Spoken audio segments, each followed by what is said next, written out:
You are live, man. You With the sure? echo. With the echo. You sure? I want to give a special thanks to everyone here in the studio, Q, Marcy. I want to thank Monster, and I want to give a special thanks to the folks over at Immortal Coffee. The coffee has been saving our life. Thank you, Matt Brown. And I look forward to the fight, you and Ben Saunders. That's going to be exciting at UFC 245. I want to thank everyone in the KVAR studio. Head over to kvar.com. Go shop for some freedom. Go check it out. Head over to kvar.com. And I'm kind of really excited about this today. This is going to be a lot of fun as we start to stem into SHOT Show season. And I know Q's already sweating. SHOT Show season. It gets exciting. So we have some guests lined up, and we start with no comment. And we start with nothing but the best. I'm really pumped. This is one of the best individuals in the firearms business. We've crossed paths many times. I consider him a friend. And I used to beat him up a lot in terms of the brand, and I used to push him to an unreachable standard in many ways. But, I was always kind of in his ear about this or about that and pressing him and telling him to look at this and look at that and sending him texts at all hours of the night and all hours of the morning. And he's probably like, what the fuck? But this is a guy I have the most respect for, and we've done some podcasts in the past, and he's got a fabulous brand, a great team, and an even better attitude about everything that comes at him in this business. The one and only Brady Speth from Riton. Well, with an intro like that, I'm humbled. That's that kind of says a lot of our relationship, and I still love it. I love how you use the past tense that you used to throw kind of crazy stuff at me, because I'm pretty sure that still happens. That still happens. I try to sound refined, Yeah, past tense that I don't get 1 a.m. texts about crazy shit, but I love it. So that's what makes us better. So I'm pumped to have you, bro. And I honestly, you're one of the guys that is a leader in the industry, and you went into a space you had no business getting into. You were told 1,000 times not to, and you've really carved out your niche. And I want to get right into it, because the brand has gone through so many changes the last few years, even since we last talked. Tell me a little bit about the journey and the pursuit of perfection and precision that you've kind of taken right on down this road, and tell me a little bit about it. It's the journey is kind of the whole story in itself. This is something that I started back. It's been almost 6 years now. I was working federal law enforcement at the Capitol Police out in D.C. Started kind of tinkering around with what I thought would be a good product for my take on optics and my take on what I could do a little bit differently in the optics world. You hit the nail on the head. I've been told a million times, what the hell am I doing here? Much respect for some of the brands that have been around for a long time, but we got a different take on how we do things, and we've been running with it. The journey is something we can dig a little deeper into, but the journey is the fun part. We're now, as of next year, getting ready to launch our 3rd generation of scopes. Just keep pushing the envelope. I have an amazing team around me. I know every owner, every manager says that, but I literally can not every person on my team and tell amazing how lucky I am with the people I have around me. So, and we just keep attracting more and more talent, which is cool. So, we can dig a little deeper into what got us to here, but that's kind of a start. Yeah, no, the brand is, no doubt gone through, some facelifts and some changes, and I like to call it refinement. And you've taken it in such a brand-driven, brand-centric direction, which I love, and I love to see. And it's telling a story. And I know some of the sacrifices you've made to get it to where it is.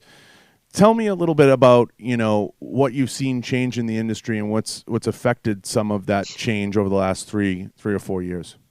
I think the biggest change, in kind of what you said on the brand story, and the biggest push that we do is about Riton Optics. It's not about me. It's not about the actual product that I make. We make an incredible product, but to the layperson, it's a piece of black aluminum with glass in it. So for us, it's and the way we've kind of seen some of the downfall of some of these other brands is, for us, it's about who we are and what we represent. Me and my wife own this company. It's not foreign investors. It's not, a huge conglomerate of people that it's just a side brand. This is what I eat, sleep, drink, lose sleep over, lose hair over, gain weight over. This is, this is our brand. This is what we do every day. I wake up and I push hard to build this into something for my future and my kids' future. And that's something that we're seeing the biggest gains, and that's where we're seeing other people and other brands slip in this industry. If you start making it about that doodad or that one whiz bang that you think is going to change the industry, but people don't know who you are as a person or who your team is as individuals, you're going to start to slip. And I think we're seeing that already in the industry. Now, with my competitors and other people in the space. Of course, there's so many people in the optics space. We both know that you have endless amounts of brands.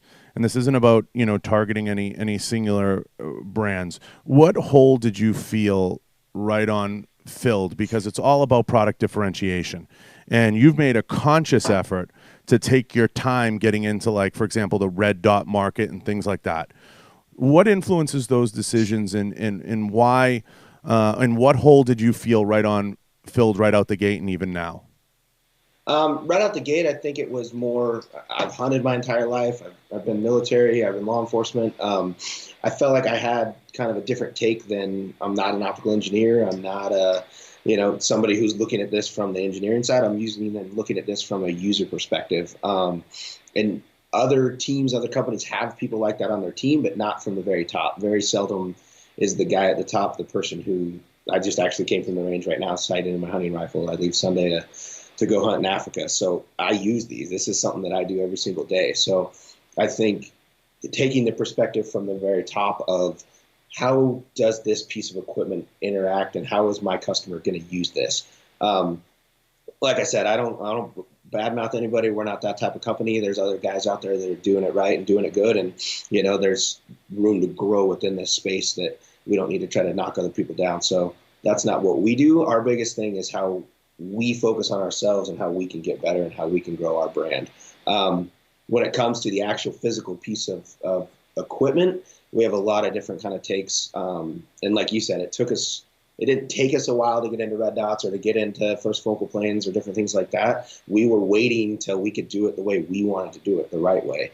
There's a lot of companies out there that can just go source a red dot. Anybody can go source a red dot. You can have a John Bartolo red dot if you want one. But that doesn't make it yours. That doesn't make it what your customer is actually asking for. So the biggest factor for us with our growth is we take that feedback. We're not an 80-year-old company that's so stuck in our ways. We're a new, light, flexible company that when we get enough customers asking for something, we deliver that. So that's kind of how we've grown into these different spaces with binoculars, with higher magnification first focal planes, with red dots, you name it. It was by customer demand and what are they actually wanting us to make versus us telling them what they should buy. Yeah, I don't think anybody, Brady's going to line up to buy a John Bartolo red dot. I don't see that happening anytime soon. But it's an idea. We can talk about that offline. Yeah, we can talk about that offline. We can give it away. We can make it like a piece of paper. But it's one of these things. You're absolutely right. The marketplace is one of those spaces that a lot of folks don't fully understand and don't see. Maybe if you went to a few shows, you might understand just how many optics companies are out there. But unless you're really ingratiated in the business, you don't fully wrap your head around just how many widgets and wazis, as you said, are out there. I mean, there's pouches for their pouches. There's optics for their optics. There's so much stuff that we've seen over the years. And I can say that because you and I are in a similar age range where we've just seen so much come and go, so many companies come and go. What I've loved about Riton and about the brand beyond our relationship is just the evolution of it, how it's refined itself time and time again and how it's grown into its own body, so to speak. Yeah. You've fleshed out an ambassador program. You've fleshed out all these different spaces. You've built a brand story. You've developed a program, for Leo and military. You've put the bones in a good place. And I see so many companies come and they don't get the bones right. They don't focus on the bones of the brand and they don't focus on growing the brand the proper way. You're out there, you're hunting, you go on all these crazy hunts that affect your product. Now, you were just in Africa, if I remember? Yeah. And, Yeah. you know, when you get out there, you're running your gear. Yeah. So, you know, when you're running your gear and you're out there, you're putting it through the paces, you're getting firsthand knowledge, which not a lot of guys do. They like to stay in the ivory tower, and I think that's a mistake. I think that's a huge mistake. And if you're not doing that as an owner, you should become a founder, and you should transition and let somebody get out there in the field. Yeah. How invaluable is the information you take in from the field? It's everything for us. I mean, that's how this company started too. I had prototypes made, and I started sending all my military buddies, all my law enforcement buddies, and I found a guy that was stationed in Africa, a guy that's stationed in Alaska, a guy that's stationed in, in the jungle, and I started sending them product. This was 5.5, 6 years ago. So to get that feedback of on the ground people that know what they're doing, and now that's transitioned to our pro staff team, our ambassador team, our customers. We love feedback. Call in, I'll talk to you if you want to give me positive or negative feedback. I love hearing what we can do better. And then for me to go use it, like I said, I've hunted since I was 5 years old growing up in Montana. That's in my blood. So I get out, I want to try this stuff. I hope it fails for me so I can fix it in the prototype phasing. I mean, that's kind of what our whole goal is. So anything that we do, we spend anywhere between 12 and 18 months just prototyping and testing and prototyping and retesting everything that we do. So it's invaluable for us to know firsthand that my product works before I give it to you guys. So, and recently, you started making a push into some of that red dot space and some of those, I guess we'll say tactical spaces.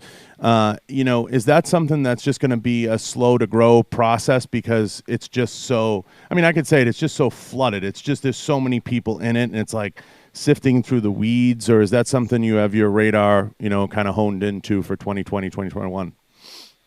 We have some big things coming for 2021. We have a few new lines for our red dots. We just recently launched a pistol red dot earlier this year. A lot of that is kind of the natural progression of our customer base. They bought a 4-16, they bought a 6-24 F50, and then they're coming back to us saying, I love your product. When am I going to get a red dot from you guys? When am I going to get, binoculars, spotting scopes, whatever it may be? That's kind of how we progress through with some product development with this. It wasn't that, hey, we woke up one morning and let's just build a red dot and throw it out there. We were getting our loyal customers asking us for it. Hey, I love your magnified optics. I have an AR sitting over here. I have an AK sitting over here. I need a red dot on it. So that was kind of what started to spawn us getting into doing more and more with the red dots. And it comes down to sharing your knowledge with your customer base, where you're going and giving them a peek and then getting feedback and taking those baby steps and not crowbarring right into the space. And that's another, issue we see with a lot of brands, not just in the optics market, in every market. They want to come out, like you said, with 7 SKUs right out the gate, and they don't get enough feedback and they don't dial it in, and they're not hyper-focused enough on what the customer feedback says. Hey, geez, I'd like to see this, or hey, geez, I'd like to see that, or this is the price point. I feel, and have felt for a long time, that price point in the optics market is everything. And I'm not going to pick on other companies because I know that's not, what you're about.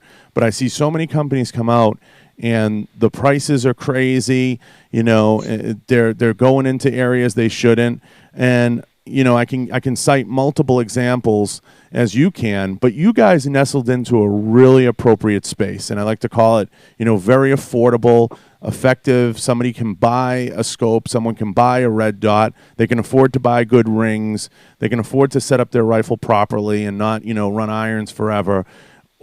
How much decision making goes into price structure with your team?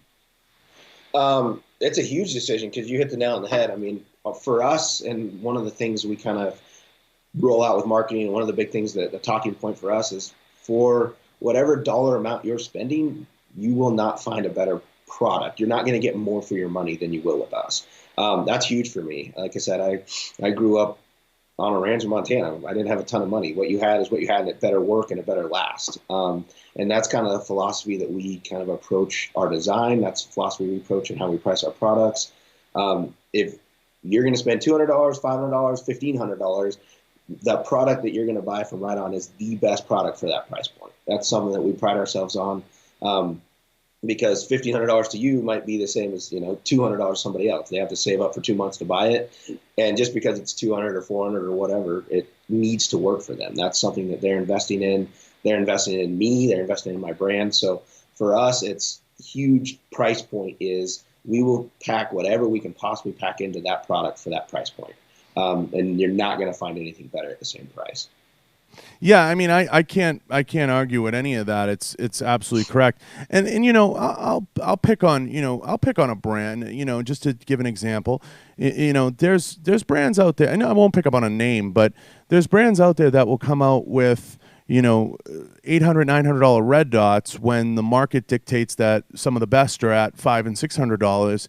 And then you just often wonder sometimes, Brady, and I know you do, what are they looking at? What metric are they studying? Why do they think theirs is better? And I feel like they miss the market before they even get into it. And I love how you're building out your SKUs. You're saying we want to make something that folks can get their hands on, that's a quality product that they can put on their rifle, and they don't have to mortgage the house. Right.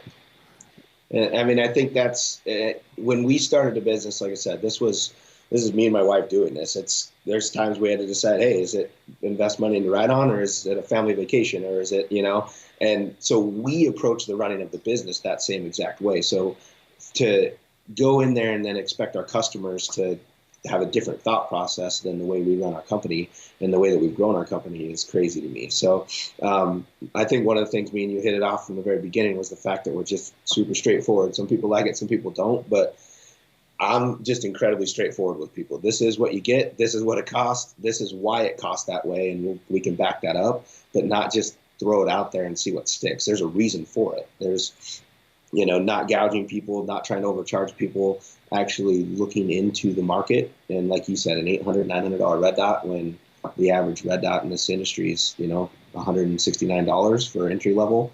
A lot of that just comes back to knowing your customer base and knowing who you're trying to reach. Yeah, and you spend a ton of time trying to understand your customer base. I see you at the shows. I see you interact with the folks. I see all of that is going to be the most understated thing about you in so many ways, because you're at that booth as an owner from the start of the day to the end of the day, taking all the bullets, eating all the shit from everybody. And, it's not easy. But you said something there that's super critical to your story and to your process. You and your wife sit down and you say, do we invest money in the company or do we go on the family vacation? And I know the kind of guy you are. You're gonna push forward and do everything you can to forward the brand. And you're gonna sacrifice and you're gonna take those steps. And I know that you take, and guys like us don't like to get, in the field, so to speak, but I know you're going to get, what's best for the customer out there, whether you have to go without or not go out by the Mercedes or not pay yourself this obnoxious salary and walk around and say, I'm this and I'm that. You're a grinder, and you're going to grind it out and make sure that the best product is there. And I know how you operate. You'll go over to anybody that's a potential dealer or a potential rep group, and you'll go see them personally, and you'll sit down with them personally. And that is somewhat rare in many cases. A lot of CEOs, like I said, they like to operate from the ivory tower and not necessarily get at the ground level. And you've done it all. You've been at every level and participated at every level. And that's what I think gives you a tremendous leg up from your competition. I can't name another optics CEO, and I'm not, shooting punches, that has done all those things. I mean, I just can't. Maybe I'm naive. Maybe I'm drawing a blank. I just can't, name a guy who's held the rifle, shot the rifle, gone on the hunts, grew up on the farm, sits with every dealer, every rep group, spends the time, does the marketing. It's a lot of juggling, and the sacrifice at home is tremendously understated. Am I right? Yeah. That's putting it pretty lightly. You hit the nail on the head there. I think a big part of that is when you start a company and make this decision. I walked away from a pretty good salary and a nice pension in the federal government. And, when me and my wife sat down and said, are we really doing this? Like, we're going to move forward with this. The next step with that is all of a sudden I took on every single role within the company. I was the only employee. I did everything. So as you grow the company, and as we've grown Riton over the last 5-6 years, we get to a point now we can, okay, I can't actually do this role anymore. I need to find somebody better than me. I need to go get better talent because I'm tapped out. This is the limit of what I can do. And that can be from the shipping and receiving side to the marketing to the sales to every role within our company. That's how I've approached it, is I will do it to the best of my ability. I'll grind. I'll work 20 hours a day. And when there comes a time where I've reached the max of my potential within that role within the company, then I go find somebody that's better than me that can do that. And that's how we've grown. And my team is incredibly talented because I've done all those roles. So I have a really good idea of what I'm looking for when I try to go find somebody. And then I think there's a respect that goes both ways because they know that I was the guy who was doing the shipping and receiving. They know I was the guy doing the quality control. So when I go talk to them or when they have a question, they know they can come to me and I actually sat in that chair versus just some guy that got brought in to run the company. So, and that's invaluable. It gives you such a leg up on so many other people, and you made your bones in that space. I think, one of the things you don't talk about enough is really that knowledge and that sacrifice and that grind. And I think that's something to get across to the folks. The firearms industry has changed so much since you and I have been in it in even the last 5 years. With everything going on in the climate, it's interesting to see the changes. I mean, a lot of us have had to hunker down and kind of belt tighten, for good reasons and for bad in many ways. There's been a purging throughout the industry. How do you see the optics market playing out, given the current administration and where things are going politically? I guess we'll see who ends up being the Democrat nomination. Definitely President Trump has had a leveling effect on the industry. The panic buys have kind of gone away. We're on the accessories side, so the accessories is less of a panic type buy thing than, we're going to take your ARs or we're going to take your semi-autos, that type of panic buy. So definitely, I think the industry was kind of that roller coaster for a while, and now it's leveled out. So we'll see, I guess, what kind of crazy claims get thrown out there with the coming 2020 election and who the front runner for the Democrat side seems to be. But yeah, it's definitely leveled out. And I think that was one of those things that caught a lot of people off guard as they were used to riding those waves. Anybody can run a business when people are panic buying ARs and they'll pay 3 times the price for them. It's a different story when you actually have to run a company that isn't thriving off of panic and, there's an actual leveling of the industry. It's a completely different type of way to run a business. So that's something that we've done in not riding the ups and downs. It's just continue building, continue growing, continue getting better, and let those kind of come and go as they may. But we stick to kind of our core values and our kind of growth philosophy versus riding those ups and downs. Yeah, the leveling gives you an opportunity to get in there and refine your story, and the leveling gives you a chance to kind of develop that narrative and create the type of brand that you really want to create. It's not, your growth chart. I look at a lot of what's going on in the firearms industry, and I know we're not getting political. It's more about the environment that's gone on in the industry the last, few years. It's what I call a new normal, okay? We talked about this in the finance industry. There was a new normal. You have to get to a new normal. We saw tremendous growth spikes when we first all kind of 9 years now I came into the industry. We've seen tremendous spikes, but the reality was that wasn't real. A lot of that was panic buying, and that's why I've been critical of certain institutions that operate on panic only. You have to develop a stronger brand ID, a stronger connection to your customer, a stronger connection to your community, and it can't be built on mud. It has to be something that you take seriously, that you want to grow incrementally, and you have to adjust your thinking. A lot of these companies that were out there ripping off 150% growth rates, it wasn't real. It wasn't reality, especially around an election and period. And we have so much systemic risk in the business, as you said. The accessories market gets flooded and you have every Tom, Dick, and Harry in it. The reality is it doesn't produce what's called real numbers, and they're not something you can cling to. Is it real numbers year over year when you go to a show and you just happen to get lucky and sell $1 million worth of scopes? Of course it's not real. It's a fluke based on traffic and availability and just happen to be at the right place at the right time. You can't count on that year over year. And the reality that people do is not reality.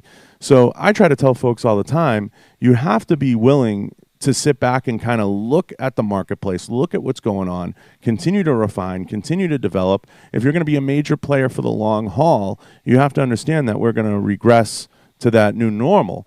And you're doing that not only as a company, you're doing that with your SKUs going forward. Am I on the right path? Yeah, I mean, and that's goes back to even kind of the Red Dot conversation and some of the other optics companies who have just kind of been trying to do the trendy thing. For us, we're building scopes that we want. I want people to still be running these scopes 40, 50 years from now. That's the goal with this. When I put a hunting scope together, I hope that that's on your rifle when you give that to your grandson. That's kind of the type of thing we're trying to do. It's not a trendy thing. It's not ride these waves up and down. We're just trying to build a solid piece of equipment that just works, and it'll work now. And it's not after a trendy caliber or a trendy type reticle or something like that, but it's something that is just going to continue to work and continue to perform for way into the future. So we try to kind of combat that with our product lineup, and we have some really good kind of what we're considering kind of our new standards for our line coming out in 2020.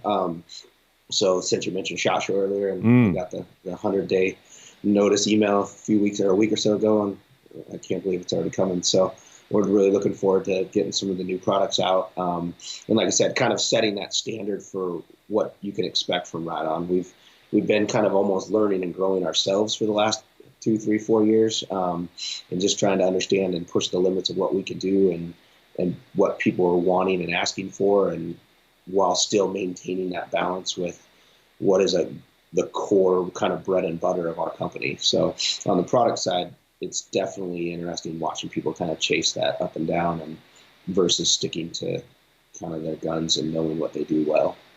Yeah, and I think one of the scariest things that we don't talk about enough that's really exciting is you guys offer a lifetime warranty. And I know as an owner, and I'm going to say it, Brady, when you go and you publish that and put that out there, and this is, as a business owner, that's probably the scariest thing you do, right? I mean, people don't talk about that enough. Like you said, you're not owned by 9 million companies. If you fuck up and come up with a bad SKU, you're screwed, because everybody's going to be, saying, hey, this thing, I want to send this back, or I want to do this, or, I want this repaired. So, I want to ask you, how difficult is it to get in that mindset of you almost have to spend 1 billion hours R&Ding, testing, and developing a product before you put it out there because of that?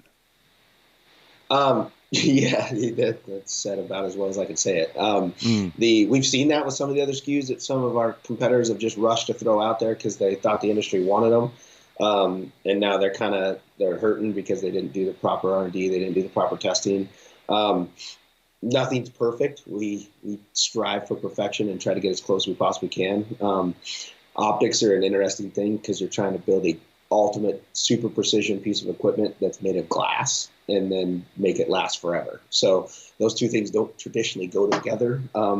So it is a hard thing to achieve. As the owner of the company, it is very stressful to say, you know what, buy this from me, and if it breaks 10, 15, 20 years from now, send it in and we'll send you a new one.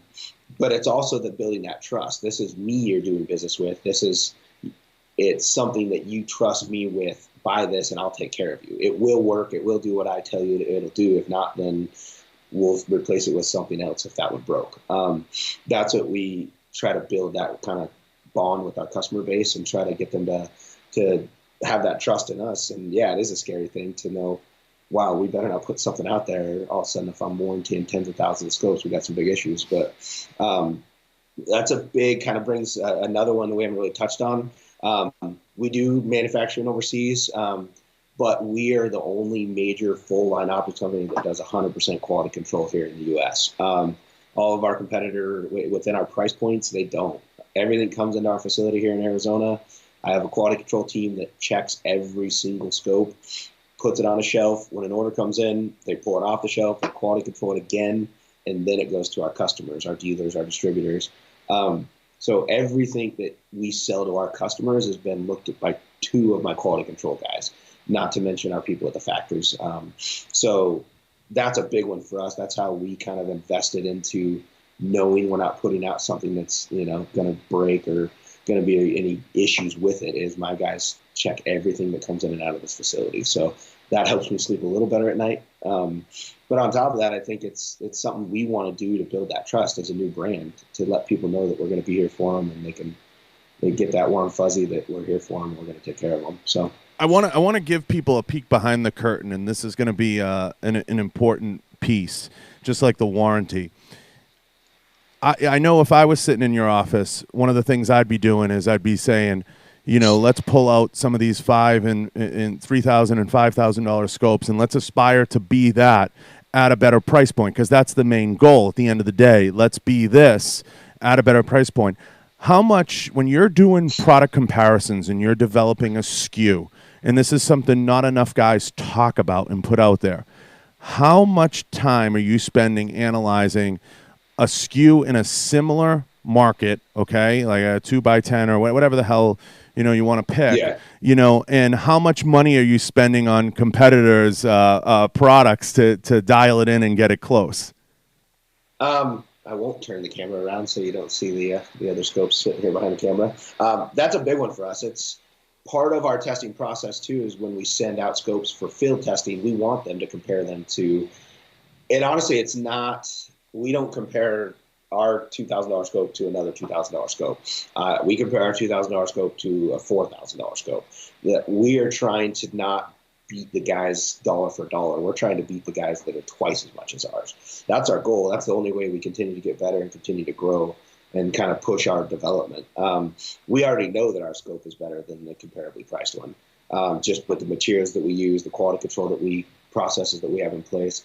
But yeah, we go through all of our competitors. It'd be dumb not to. So yeah, we check it against, mainly we start with, magnification. We start with spec scopes, and then by the time we're done, we're ended up, comparing it to scopes that are 2-3 times the price of ours, just because of the specs and what we're giving you for your money. And not enough people spend enough time talking about this, Brady. It's one of the things that's kind of another unsung part of the business. They don't see that $10,000 to $15,000 can get spent on analyzing SKUs in a similar space and looking at them and comparing them and seeing how they run, seeing how they compare and how they stack up before you even do anything. And they don't understand the investment that goes into it. I'm not even going to get into molds and everything else and all that. I'm talking about, you're like, geez, honey, I want to develop a 4x75 for everybody, everybody beyond a red dot. And she's going to probably roll her eyes because you're going to spend $25,000 just looking at everything else. And you're going to start even with the packaging, and people don't understand the meticulous part of the process, looking at how the scope's delivered, what goes into it. I fixate myself on the little details, what goes with the scope. Do we send a thank you card? How intimate is the buying experience and how that takes place? And these are the things that I know Riton gets right, and no pun intended, and that you spend endless amounts of time on. She probably wants to throw you out of the house at times, because you're probably looking at these things day and night. We've started instituting rules as to when we can and can't talk about work. That's for sure. We have to draw a line somewhere. But yeah, you're 100% correct. When it comes to everything, my director of marketing just doing just packaging alone with, takes months. We build packaging out, we look at it, we test it, how does it open, how does it close, how does the scope present itself? I don't think, and I've never been the type that thinks that any detail is too small. So I know that kind of wears on people sometimes, but that's how I run this company. I'm not a micromanager by any means. I trust my people, but I expect them to sweat the details. So that's a huge thing for us. So everything from how it's shipped to the factory, to the dealers, to how it's presented on the shelf, to what it looks like when they first get it and open it up. So take me through. I want to get some insight. Take me through a day in your office and how you approach it and how your day starts as a CEO. Because I know for me, and you know this about me, I'm in the gym at 4:00 in the morning. I love beating people to the day. And, you know, I want to get some insight into your approach into some of these things so people can understand the work ethic and what goes on. Because I see you, you know, in a similar vein. Yeah, me and my older brother had a saying that says, "The sun's up, why aren't you?" And we used to have a competition who could text each other earlier in the morning. I'm the same way. I'm up at 4:30 every morning. That's my time. I have a 4-year-old and a 7-year-old to throw into the mix of all this owning a business and all that other mess. So that's my time in the morning where I get a workout in. I get to get my head straight. So yeah, I'm an early riser from, you know, my military days and everything like that. So 4:30 in the morning, I like to work out. And then as much as my team hates it, then that's when the emails start. So I like to get kind of most of the day knocked out before I even get into the office. I want to know what's going on. Part of what we have is, I mean, my national sales director lives in Fort Worth. I have guys throughout the entire country. So everybody's on different time zones. So for me, it's getting organized first in the morning and getting everybody on the same page.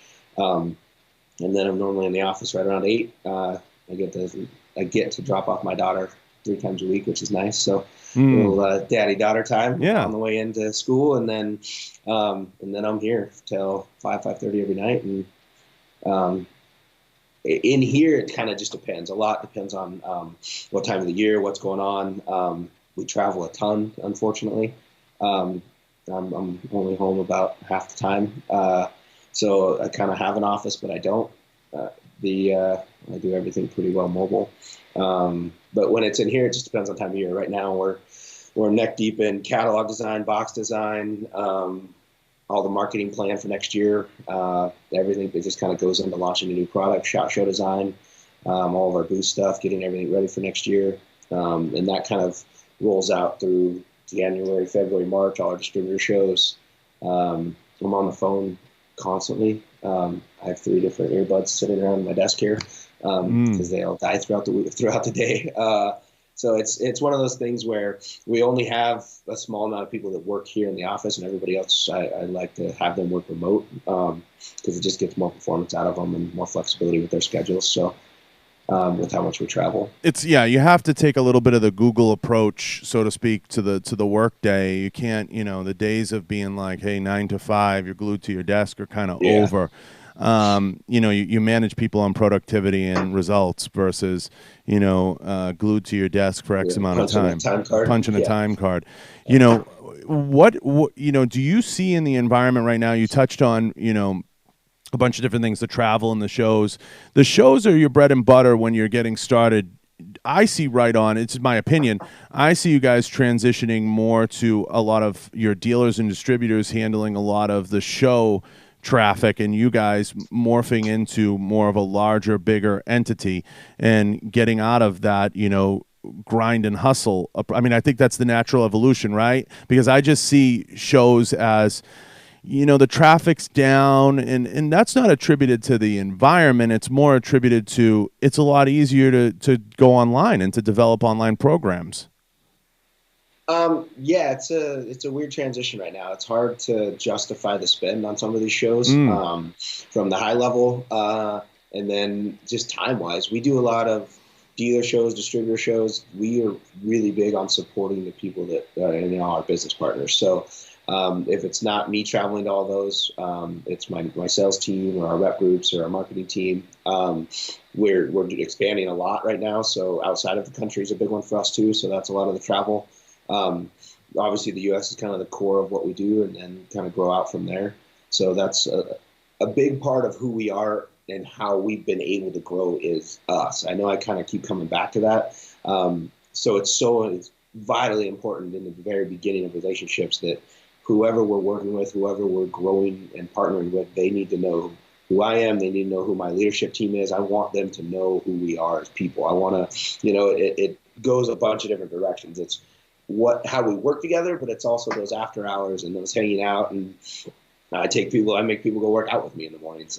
You should see some of these guys when I drag them to the gym at 5 a.m. So That's a big one for me, is getting those people to understand who we are on a personal level. The best ideas come up, Brady, when you got a bunch of guys, slinging it, working hard. It's that, let's start Microsoft in the garage approach, and you get a bunch of people grinding. I know anytime I come into a company, it's, hey, here's what time I go to the gym, here's where I am, let's go, and you got to get a lot of people that can run with you. You can't be a Corvette and have a bunch of Hyundais around you. It's not going to work. It's not going to make sense. So when you're bringing people onto the team, and I know you're expanding and growing, how much is part of your process analyzing the individual versus the periphery stuff?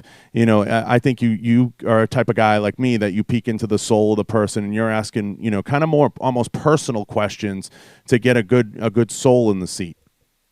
Yeah, I think if I'm talking to you about filling a position at Riton, I already know what your capabilities are when it comes to doing the actual job. Or we wouldn't be having that conversation. So I think a big one for me is how you fit in to the team, how you fit in personality-wise. What is your work ethic? I know there's a lot of people that can check a box and do a job. But for us, it's how do you fit into our team? How do you meld with everybody around you? And a lot of the people, when I bring them out to Tucson for an interview or kind of a job offer, I'll throw a bunch of ribs on the smoker and have them over for a dinner, and just I want to see how people react. I want to see, it's not just 100% about job performance. It's what do you do when you can just sit and relax a little bit? What do you do? What are your hobbies? How do you interact with the other people around you? So for us, when it comes to filling a position, it's vitally important that obviously you can do the job, but how do you meld in with our team? Because for me, that's the biggest equation. Of course. I mean, I know for me, I don't fit in anywhere, because a lot of my approach is I want it sometimes more than the owners even want it. I want it to be successful to a fault. I want to see the brand develop to a fault, and I get so emotionally invested in a brand that I may get to a point where I got to be emotionally invested into something that I can see to where it can really go. And I think people struggle with that. I think there's a lot of people out there that just want to come in and be button pushers. And unfortunately, I think the firearms world is unique in that you can't come in and just be a button pusher unless you're working a lathe or a machine, because you're going to be set up for disappointment every time. It's not going to work. You're not going to integrate with any team. And I think that's fair to say, because it's such an intimate close. So many people want to get into the, I don't know, I haven't figured out why, but so many people want to get into this business.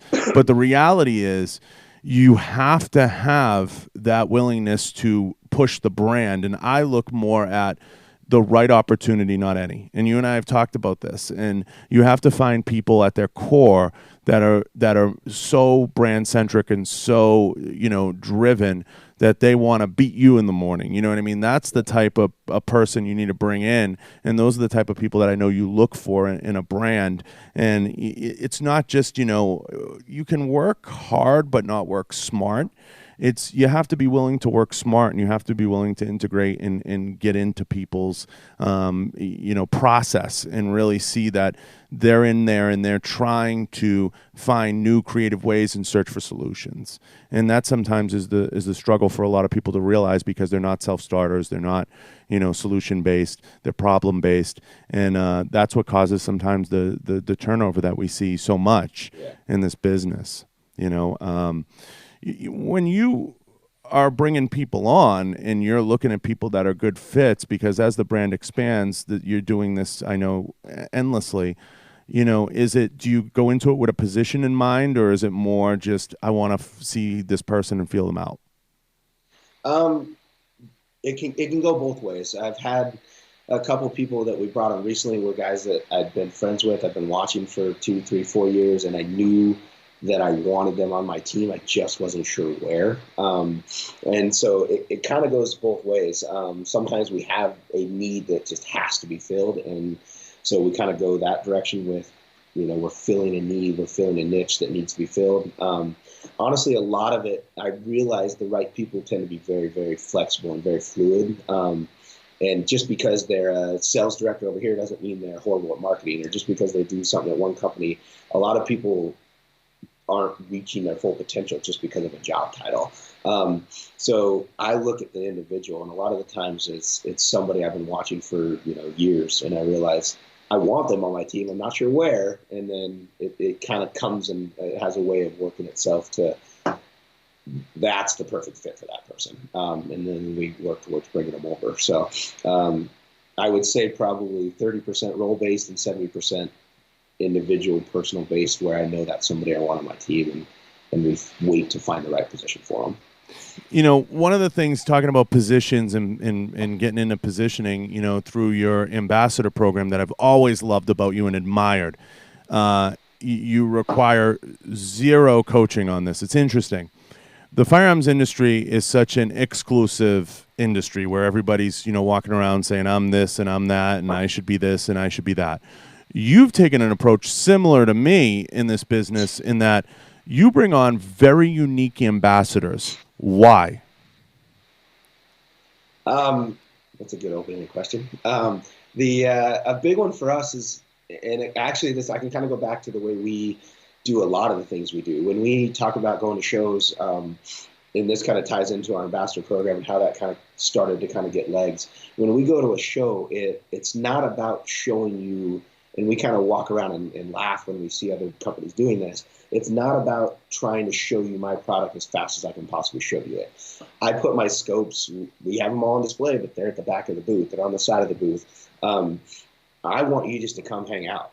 It's not a product-centric approach. Not at all a product-centric approach. So you need to come like us. I want you to come have a cup of coffee. I want you to come hang out. We have couches. Come hang out and just bullshit with us. And oh, by the way, I make a pretty damn good scope. Why don't you take a look at it while you're hanging out? And that's kind of how the ambassador program came about, was who do I want to hang out with? Who do we want our customer base? Who do they want to hang out with? So we started working with just random people started coming to us and saying, hey, we love your style. We want to kind of be a part of it. From Bill Kazmaier, World's Strongest Man, literally called me one day and he's like, hey, I just bought 3 of your scopes. I love what you guys are doing. What's your next show? I want to come hang out. And I was like, holy shit, like, you're my idol. I've watched you since I was a little kid, just that's kind of been our approach is, we try to find people within our ambassador program of who we want to hang out with. We have Hoyt Gracie that just comes and hangs out at our booth. He just wants to come be a part of what we're doing. You mentioned Ray, you mentioned, we have a lot of different ones that are just, they're either friends or they become my friends. And, we are looking more for showing you who we are and showing you the type of people we are by the type of people that we hang out with and hang out with us. Why are companies so afraid to do that, though, Brady? Why are they so centered on whether it's the product or it has to be, this special ninja sniper? You have the background, you have all the pedigree. Why are companies so afraid sometimes? I mean, they're starting to morph, but why are some so afraid? I don't think that way, so I don't know. That's a hard one for me to answer. I think a lot of that comes from just the systemic way of business. People have sales goals and they have quotas and they have to, and if I'm not pushing this product in front of you constantly, I'm not going to be able to sell it, and I'm not going to be able to meet my goals, and I'm not going to be able to, can maintain my job or whatever it may be. I think there's a lot of exterior stressors that come kind of when people start looking at how they can sell their product and versus how would I want to buy a product? I don't want to walk into a booth and have somebody throw a scope at me. I want to just come hang out and I'll buy it because I like you. I'll buy it because I like your team. So I think a lot of people have forgotten that even though this is obviously I'm in business to run a business and to be successful, I'm also in this because this is what I love to do. And I think a lot of people have forgotten that, especially within our industry, that our consumer base, our customers, they love this. This is something they do in their spare time. It's not their full-time job. We're lucky to be working in this industry. They take their hard-earned money and they spend it so they can do activities with the products that we produce. And that's what I try to not forget. And I think a lot of other people kind of forget that this is a hobby to most people. Yeah, there's, military and government contracts and things like that that are our business, but to most of the average consumer, this is a hobby that they spend their hard-earned money on the side. And so, yeah, no, you're right. You're absolutely right. And my theory, is an interesting one. I've sat in, as you know, probably 1,000 marketing meetings with companies I've worked for and not worked for, and I see a lot of companies talk about growing their market share. Right? They throw this out there, and it's become like a tentpole topic. They'll throw it out there, and then they'll rip the pole down because I'll say, okay, that's great, that's an awesome theory, but then they'll say, we really need to get some product in the hands of X, and X will be like, no offense, like a 3-gunner or an IG shooter, and I'm like, that's not growing. That's not going to grow your market share. You're peeing in the same pool. And you've peed in the same pool so much that there's so much piss in the pool that you don't even know what a clear pool looks like. You're out of chlorine. You have to look at different pools. And I've explained that to companies 1,000 times. And the people that we look at in this industry that have transcended, that have made the leap, and you can pick on ambassadors, people like Tony now that works with Monster Energy. People will look back and you never would have imagined Monster Energy getting involved, getting in the game. People laughed at me. You remember when I said fitness and I brought in all these different cultures, and people were like, oh, what's this, a bodybuilder, or what's this, and they don't understand.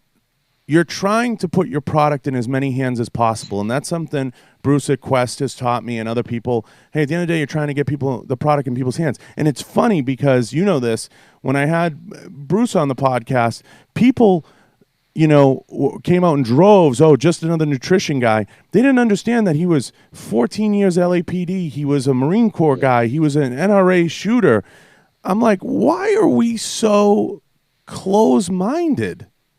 I couldn't wrap my head around it. I was like, what the fuck? You know what I mean? And you look at now guys like, Dom Rosso with Redcon and different people working with all these different brands.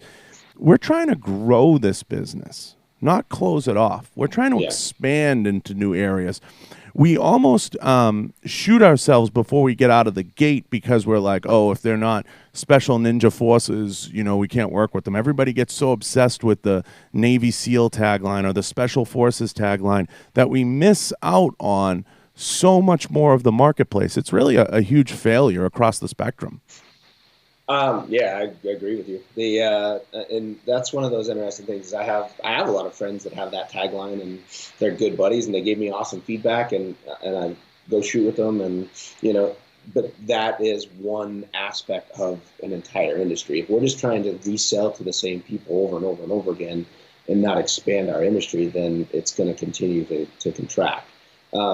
My thought is it's always that. The rolling rock gathers no moss. If we're going to continue to grow this industry, we have to continue expanding. The moment we stop expanding, we're going to start contracting and falling in on ourselves. And one of the approaches that me and you have kind of agreed upon for a long time, I think, is what are hobbies that I like to do? Of course. I like to work out. I like to, I go off-roading. I go do this. There's 100 different things that I'll do in my free time, and shooting is one of them. So I'm not unique. There's a lot of guys out there that, that own a Jeep and are part of a Jeep club, and maybe they're not waving the AR flag, but they still own a gun. Maybe they don't go to SHOT Show, or they're not part of our industry, but they still will buy our products. We just need to find better ways to reach them. Rob Bailey was living proof of that. I had Rob on. Yeah. Living proof of that. He had awesome firearm stories, utilizing them, protecting himself. He had great stories. He sat here, he talked about being a vegan, but still loving hunting and still loving certain things and personal protection. And, people don't realize that's the majority of your customer base. That's the majority of the clientele is they shoot on the weekends. They hang out. At the end of the day, it's knowing your customer base. A very small fraction, a very small piece are going to be the folks that, are dressing up in the full costume, as I like to say, and going out on the weekends. And I'm not talking about military law enforcement contracts, things like that. That's a whole separate animal. And that's a whole separate business segment. But by and large, who you're trying to appeal to is the T-shirt and jeans guy. Yeah. I think, we definitely agree on that one. It's a lot of people have hunting and shooting and going to the range and owning firearms as one of their many hobbies. I know most of my friends, it's not their only hobby. They love guns. They collect them. I have friends that have one gun. I have friends that have several hundred. But none of them is that their only hobby. So I think the moment we start thinking that within this industry, the only people we should be going after are the guys that only shoot and don't go to gyms, don't work out, don't do MMA, don't do a lot of these other hobbies that all of us do. Why would that be? So I think expanding into and trying to look for different avenues of finding these people is a huge thing for us. Yeah, I mean, of course, you can't just go out and hire your idols. I mean, that's going to be a false positive too. But you have to look at folks that let's see what they do. Let's peel back the onion. Let's see what they're into and understand. That's understanding your customer base. That's market research. That's a very simple thing, to have an approach where you have a Bill Kazmaier call in, and you always want someone who's a customer first. Hey, I purchased your product, or hey, X, Y, and Z, and that's a testament to what you're doing and what you're doing over there at the brand and how you're developing things. Tell me, we've been going at it for an hour, and time flies. Yeah. Tell me, where the brand goes this coming SHOT Show. Give me a little bit of a peek, and let me know what some folks can look forward to from you going forward. Honestly, it's without sounding boring, a lot of the same. We found a really good recipe with the way we're interacting with our customers. If we're talking about SHOT Show, if we're talking about events, come hang out with us. There's always a good place to get a cup of coffee, a glass of beer. That's what we do. We want people just to come and bullshit with us. Like you said earlier, I'm in the booth. I like setting up. I'm hands-on. I'm there. I would love it if all day, every day, I just got to talk shooting and hunting stories and bullshit with people. So as far as our interaction with our customer base, I feel like we've really found a really good way of doing business. So we're going to continue doing a lot of the same. On the product side, you're going to have to come to by the booth and see. We have, come on. Kind of a big remake of a lot of our kind of our bread and butter, and then we're adding in a bunch of new SKUs this year. So a lot of. How many new SKUs? You can give a number. Total, we're around 18 or so. Wow, that's almost that's a lot. That's a lot of SKUs. Yeah, it's been about 18 months of development and testing, and kind of some remake of kind of our standards that have been our bread and butter, and then a lot of what people have been asking for. So we're trying to fill kind of that customer feedback and trying to get a lot of the products out that we've been getting asked for over the last year or two. So, do you anticipate yourself getting more into the accessories game too? Because I know that there's a big cry out for that. People are always looking for quality rings. People are always looking for quality mounts. Do you see yourself going deeper into that space, or staying focused on the bread and butter? Magnified optics is our bread and butter. A big one we actually did this year was, and we recently just got them up on the website on Riton Optics. We started importing some rings from a company called Kenzies out of Italy. As we're getting higher and higher with our quality, we were looking for rings to match that quality. So we started importing some hardened steel machined rings out of Italy, and some really high-end aluminum ones as well. So that's kind of another step up. Those are just hitting the website now. We kind of will be debuting those the first of the year. That's a big one for us as far as, and everybody overlooks them. Rings are probably the least glamorous thing when it comes to guns and scopes and shooting, but it's the only connection between the optic and the gun. So for us, finding something that was complementary to our higher end new optics was huge. So we're really excited about that. They make incredibly quality, and the finish and everything is top notch. So we're really excited about bringing them on board. I know. Go ahead. No, I was going to say, I know this gets sticky, and I want you to highlight it so people understand. Do you, because there's a lot of people that, want to be one-stop shop for everything, but can you explain to folks, because I don't know, and I don't want to dip into the syrup, but you don't foresee yourself getting into the thermal and laser market. Can you explain to people how, that's a whole separate animal? Because people always are like, when are they going to put a triple laser beam on the scope, and they should come out with 97 thermals. I think people got to understand that that's a separate technology, and that's a different space. But do you anticipate ever going into that? And that's more of like a leasing technology. Do you anticipate ever going into that? And I'll never say never. Mm. But no, it's not. Our bread and butter is magnified optics. That's what we do, and we do it very well. There's the periphery around that with red dots, binoculars, spotting scopes, accessories like our one-piece mounts and magnifiers and things like that. We are an outdoor optics company, so I don't know what 5, 10, 15 years from now brings, but our bread and butter and our focus is perfecting our magnified optics. So because you get tons of this, and I hear it all the time. People say, I wish they would come out with X, and it's like, dude, that's a whole different market, and that's an outsider kind of calling for something. And I try to explain to people, sure, you could put a freaking laser on anything, but it's not, that's a different market segment, and that's a whole different animal. You can make any scope into a thermal if you want to go out and lease the tech and participate in that market, but that's a different market share. And people sometimes cry out for things they don't even know why they're crying out for them. Triple Ninja Picatinny rails, and it all can be done, but you stay true to your SKUs, you stay true to your bread and butter, you stay true to your space. I want to ask you, before we wrap, what is one optic that you feel the market would be more interesting for having? We've seen 1x6s, 1x8s, in the hunting space, that you worked on particularly, because I know you got some SKUs here that are kind of unique in the rifle scope game. What's one that you were really jonesing? Because everybody talks about caliber, right? So what's one of your products, one of your rifle scopes that really hit home and you put a lot of time, effort, and energy in, and really honing in the length and the delivery and the design and just every aspect, that you were really proud to bring to the market and really was something you did a ton of research into? I have like 10 different things. No. You got to pick the best of the best. Number one would probably be earlier this year we came out with our flagship, which is our 4-32 by 56. It was our first time putting a lot of kind of the high end everything into one piece with HDED glass, with zero stop turrets, with first focal plane illuminated kind of Christmas tree style reticle. And ever since, that one's kind of been a home run for us. So it was our top of our line, kind of our flagship model. And it's been killing it ever since, just because it's in a really tight, compact package.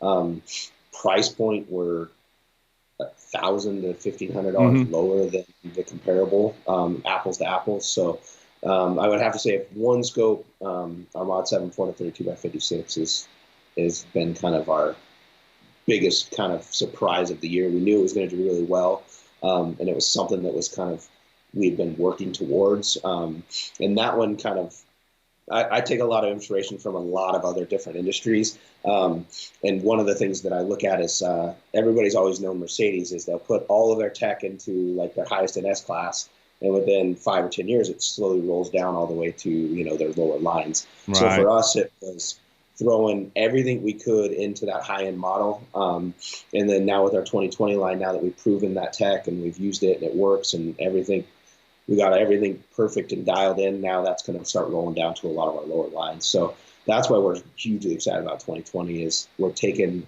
kind of that high-end tech and putting them all the way down into our 1 series. Getting things that nobody else is doing for, a $200 price point. So, yeah, because you have to do certain SKUs, right? Like you got to do certain stuff that the market dictates, and that's every industry. But there's always some that are your baby, and that you kind of take a look at, and you're like, I really want to do something unique that someone isn't doing. But I love that the 4x32. It definitely calls for, an interesting space, and I think you are going to do tremendous things. I think there's no doubt. Riton's going to be a player. It's going to be here for a while. I love everything that you're doing. I love a lot of the brand refacing, and I watch a lot from afar. You know this. Every now and then you'll get a message from me. Hey, what the fuck is this? And I'm kind of always analyzing and looking, and you're one of the guys that I think is setting the pace for the folks that are thinking of coming into the market and where they aspire to be in year 3, 4, 5, 6. And I think that you are going to continue to refine this. You're going to continue to dial this in, and you're only going to get better. And I'm looking forward to it and watching it play out. Let everybody know where they can find you and how they can contact you. RitonOptics.com is the easiest. Where you can message social media, Instagram, Facebook, Twitter, or call in. We love talking to our customers. We love answering any questions or walking through any problems you have. So any way you can think to reach us, please. We're happy to have a conversation and chat with you. And we talked a lot about product. What do you have in store to connect with the customer marketing-wise in 2020? I think it's just the expansion of our line. That's kind of the biggest thing for us, is filling the gaps that people have been asking for, filling in kind of at every price point, giving someone an option. That's our biggest thing, from hunting to tactical to low power to medium power to high power optics. Just filling in all of those price point gaps. That's a big one for our 2020 line.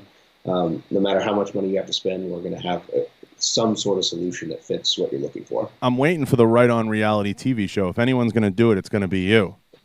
You know, I've had endless amounts of people through this building, and everybody wants to get closer to their market by having, you know, whether it's the radio show or the TV show, whatever it is. You're a progressive, so I'm waiting for the shoe to drop and you to be the first. That would be a shit show. That would be entertaining at least. It would be entertaining at least, and I'm sure it would. It would get a lot of people involved. But love it. yeah, I mean, it's one of those things. I look forward to a lot of the things you're doing. I love some of the stuff you have going on, and I just love the way you've handled your team and the way that you've grown this out. I know we're going to be giving a scope away for those of you that'll listen to this whole podcast from start to finish, and those of you that'll be tuning in, stay tuned. We're going to be posting about that, putting a graphic out there with some rules, so hopefully everyone will participate, and we're going to be giving away a 4x32, if I'm right, Brady, right? We're going to be giving away one of those new ones. We're going to give away one of the flagship models and get it out into you guys' hands. So to everyone that's listened from start to finish, make sure you check it out. Make sure you hit the page. We're going to be laying out the rules in an upcoming graphic. So I'm looking forward to that. I want to give you the last word on kind of what people can expect at your booth at SHOT Show, maybe a teaser of guests, and go and sign off after that. Oh, you know, I'm not allowed to give a teaser of guests. You're going to have to come to the show to find that one out. It's the end of the podcast. You can give a little who you're working on. They don't even let me know that anymore. So there's no teaser on that one. Based upon who we've had in the past, you know we're not going to disappoint. So you guys are going to have to keep watching social media and tuning in to find out who's going to be at the show. A lot of, like I said, a lot of more of the same. We got places to hang out and just come have some beer, come have some coffee, and come be a part of what we're doing and growing this company. Well, I appreciate it, and I look forward to seeing what you got up your sleeve in the coming months. I'm going to be paying attention, and I'm going to be texting you and watching, and I'll be by the booth for sure. I look forward to it, and I had an awesome time, man. I really appreciate you coming on, and I'm looking forward to getting you out here and spending some time. Perfect. I appreciate it, as always. Thanks for... Of course. Anytime. All right. We're out.